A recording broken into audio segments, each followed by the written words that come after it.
Help support the show by joining the Patreon or becoming a YouTube member. Also, hit that like button and subscribe if you want more Browns-focused content.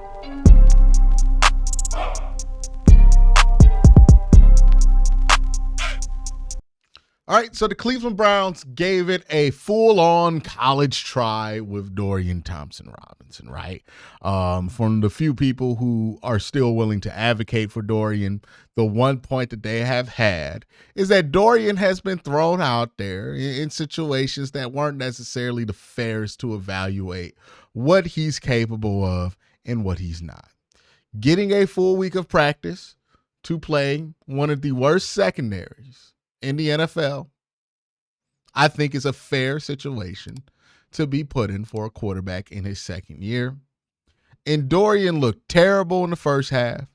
In the second half, he had moments where you could see the vision with him, and then moments where you couldn't see the vision anymore, right? Where he just makes these mind-melting mistakes. I keep coming back to it. At the end of the day, my big issue with Dorian Thompson Robinson is I don't think he has the composure necessary to be a starting quarterback in the NFL, right? Just too many things start to snowball in on him, and he gets a little hesitant, and he doesn't pull the trigger, and he starts fleeting out the pocket. If I need anything from an NFL quarterback, I need composure. I need somebody who things can go bad, and they're not going to forget their fundamentals. They're not going to forget their coaching. And I haven't seen enough of that from Dorian Thompson Robinson. And this game was another example of that, right? There were moments where Dorian got comfortable and he started to do what he's coached to do and take what's there. And it looked pretty decent. And then there were moments where pressure got there, or just the thought of pressure got there, and he got a little flighty, got a little scared, and made some bad decisions. So now we know, right?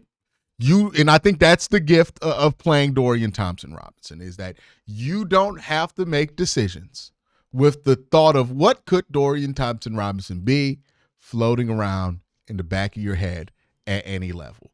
We know what Dorian is. Dorian is a quarterback who just is not ready for a starting role in the NFL and probably not ready for a backup role.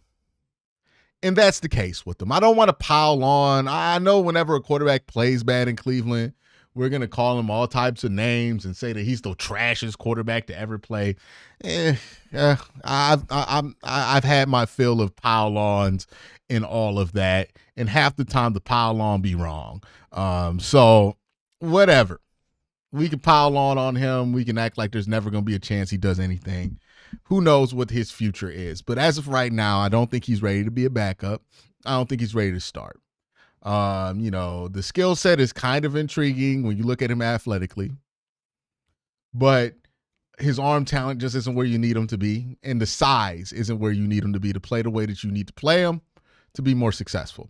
Now, that's something I want to speak to about what the Browns did in the second half that I thought was pretty good. They started playing him more like a run-pass option quarterback, a RPO quarterback, and they started running him a lot more. That's when he started to have a lot more success. And I think that's an area, if you're the Cleveland Browns and you want to bring in Justin Fields, where you could see having success there, right? Or you're the Cleveland Browns and you want to draft in the second or third round Jalen Milroe, or, maybe in round 4 or later, Riley Leonard, where you could potentially see some success getting a bigger body, because just DTR's not big enough to play that style that he needs to play, unfortunately. But getting a bigger body in there who can run 10, 15 times a game if you need him to, and can be effective there.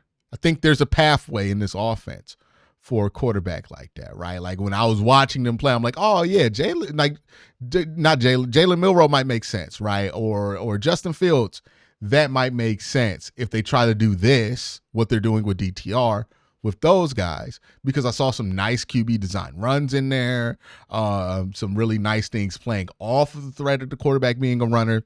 Here's my bold prediction after watching this game. I think the Browns' next quarterback is going to be somebody we know primarily for their ability to run football. And if you think about it, it makes sense, right? What do the Browns want out of their offense? They want a slow, sometimes explosive offense that can melt away games in time of possession so they can win games with their defense. What do the Browns have offensively? They have a couple, like Jerome Ford played well today. They got David Njoku and some decent wide receivers. So you could play a lot off that run action. I think this is part of the run the ball game plan for the Cleveland Browns, that they're going to get somebody at the quarterback position with the size to be able to have a sustainable run plan at the quarterback spot. So that's my big prediction after watching this game. What they did with DTR was successful in the second half, and I think that's going to be kind of a precursor of where they're going to be going forward, right? And I think even if they bring back Deshaun Watson, that's going to be the idea behind bringing back Deshaun Watson, just run him a ton. But he's coming off an Achilles, so I doubt that that's going to be like the plan A for him. But expect the Browns quarterback to run a lot more than they did this year, next year. That's my bold prediction. Y'all let me know if y'all think that's a good prediction, but I think that's the bold prediction here, right? Somebody brought up Jacoby Brissett in chat. I don't think that's invalid. I think like there's a million ways the Browns quarterback room can look. I think like 30-40% of those ways, those outcomes, have Jacoby Brissett on the roster. So I think Jacoby Brissett will find his way back here some way, somehow. But yeah, I think they're going to go with somebody who has the size and the athletic ability to run the ball a lot at the quarterback position. And then they'll build whatever they can build with the passing game on top of that. That's where I think they're going to be headed. Especially if they're not like, if they're in love with Shador and they get like the number 2 pick or something like that, they might do that. But I don't think that that's the case. So I think that's kind of where they're going to go. They're going to draft the best player available in the first round, get some beef on this offensive line, hopefully. And look, also another thing we got to consider, because yeah, DTR didn't play well. But there were times where I was watching this game, and I swear to God, it was like watching Neo in the Matrix. How DTR had to like dodge edge rushers on like every set. Jameis Winston did a lot to cover up the bad tackle play. I think that part is clear. Whoever you're playing at quarterback next year, whether it's going to be Justin Fields, whether it's going to be Sam Darnold, they're not going to be able to cover up the quarterback play as much as Jameis has been able to, because Jameis is really, really good at that pocket mechanics. He's really good at that. I don't know why that was so hard for me to say. So he has that pocket wizardry. That's not going to be probably what you have in your next quarterback. So if you are the Browns, you got to do something at left tackle. Bringing back Jed, not an option, right? Only relying on DeJuan Jones to be your left tackle, not a great option. Signing somebody like Chukwuefor or Tyree Phillips, not a great option. Reaching on a tackle in a draft class as talented at the top as this one, not a great option. I think the option that makes sense for the Browns is one that a lot of Browns fans are going to turn their nose up when they first hear it. But if the money makes sense, I'm fine with it. I think it's actually a fine signing, a probably pretty good signing. Dan Moore is going to be a free agent, the left tackle from Pittsburgh. Now, I know y'all saw Miles get 3 on him, but he's not going to play Miles if he is the Browns' left tackle. And I think that's an option that makes sense for like a 1 or 2 year deal to just make sure that you're livable at left tackle, because right now the Browns are so far from livable and their options to get to livable aren't great. So definitely if I'm the Browns, let's try to get livable at left tackle. Get somebody like Dan Moore that you can bench if DeJuan Jones emerges. But if DeJuan Jones doesn't, or there's an injury from Jack Conklin, you can just easily plug in somebody like Dan Moore to be a starter. So that's another suggestion that I'm going to throw out there. I know people are, look, we got to keep an open mind when it comes to how the Browns are going to fix their problems offensively, because a lot of these options aren't going to be like the most desired option of all time, right? Like those options aren't falling into the lap of the Browns offense. What I would have loved if that there was a franchise left tackle in this draft. That's not the case, but there is a franchise edge rusher and a franchise defensive tackle in this draft class. So you probably got to go after those two. Another thing to look forward to if you're the Browns, and I'm probably going to do a video once these games end on these games, but keep your eye on the Jaguars-Raiders game and the end of this Panthers game, right? Whatever the result is of it, somebody in the comment section drop that result in there so people can know. But you're going to want to keep your eyes on this Jaguars-Raiders game. If I'm a Browns fan, and I am, obviously, I think you want the Raiders to win that game because Jacksonville has multiple winnable games after that. The Raiders, this is their last shot at winning a football game. Oh, they could beat the Saints, right? So I think the Jaguars are a better bet to win another game. So, like, if the Jaguars win another game and the Raiders win another game, then that clears you all the way to like potentially 3 or 4 if you're really worried about draft positioning. It also would take the Raiders out of being in front of you. And if your team trade back, that's important because you want the teams that are obviously going to try to go get quarterback in the draft to be behind you, right? Just so you can get a trade back in the top 5 and not miss anything. So that's something to watch out for, right? That the result of that Raiders-Jaguars game I do think is important. And also, look, I don't know if the Giants are even trying to win another game down the stretch. I think the Giants are pretty much a lock here to get the number 1 overall pick. They play the Colts next week, which they could beat the Colts. They're not going to beat the Eagles. I don't care if it's Kenny Pickett or like anybody else playing. They're not beating the Eagles. So it's going to be pretty tough for them to win another game here. I think the Giants are pretty locked into having a number 1 overall pick. But the difference between the Patriots and the Titans being in front of you or just the Patriots being in front of you versus the Raiders and the Giants being in front of you is a big one, right? Now, if you're me and you're not really fond of any of these quarterbacks in the first round and you're not a big Shador guy and you're not worried about trying to get a shot at Shador, then the third pick is kind of where you want to be behind Las Vegas and New York, because if those two teams go quarterback as predicted, then you get your fill at the top players of the draft at 3, which I kind of prefer. So that's just me laying out how this is going to be. Like, that's the one scenario where you could probably get Travis Hunter if you really wanted to, right? Like, there's a lot of different ways that can line up. I personally want the defensive lineman. So that will be interesting to see how all of this plays out. That being said, now we know about DTR. There is no more question. There's no need to pile on. That guy's not the future, obviously. I think we knew that before this game started. But there's not much to hold ground to other than like his ability as a runner. And I think you can take that ability as a runner and upgrade it in multiple paths. Again, Justin Fields would be an upgrade. You can get other running options in the draft. That's where I would lean towards.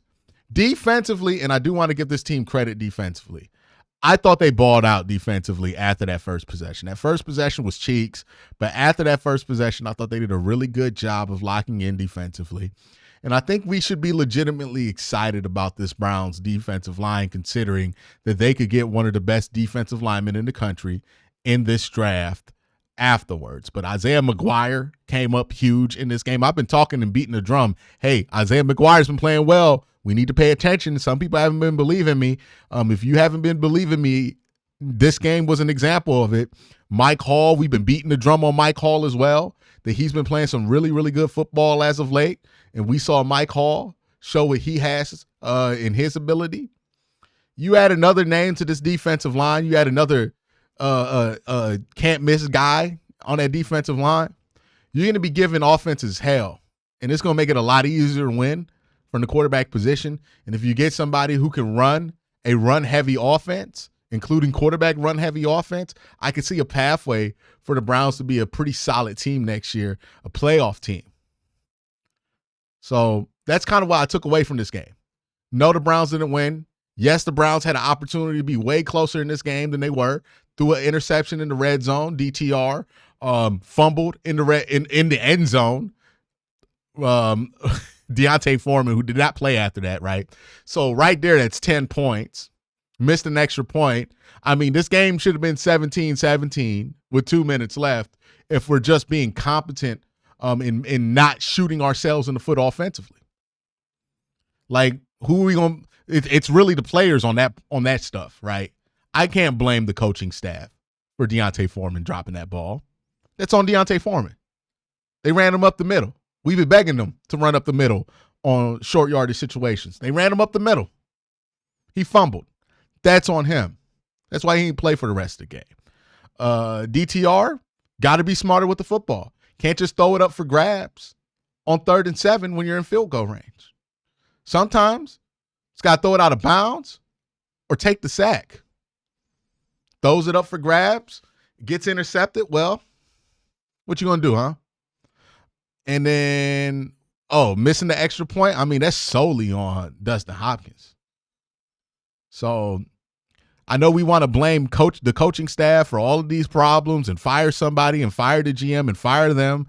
Jimmy's already come down multiple times. He talked to Aditi Kinkhabwala today and made it clear he ain't firing anybody because he does not feel like the problems are the coaching staff.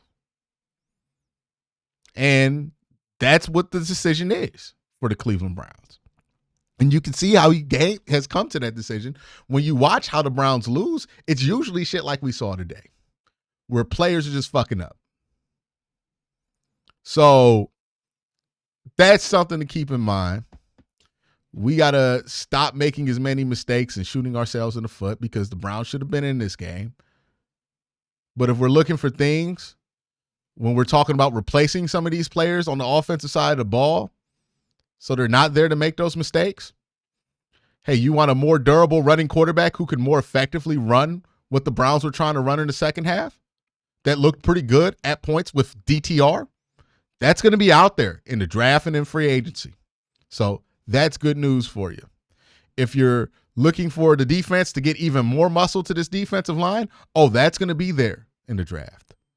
If you're looking for a running back you can rely on in short yardage situations, this draft has that.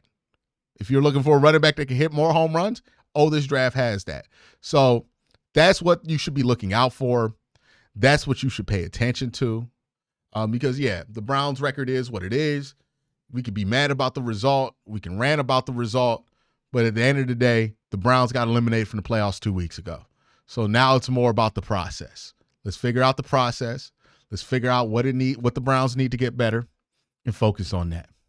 Y'all, I want to thank y'all for joining me. I want to appreciate every single one of you who have hung tight through a very tough season of Cleveland Browns football. Let's hope they make some good decisions in the offseason and become a better team than they were last year. Everybody have a great day. Have a better night. Peace.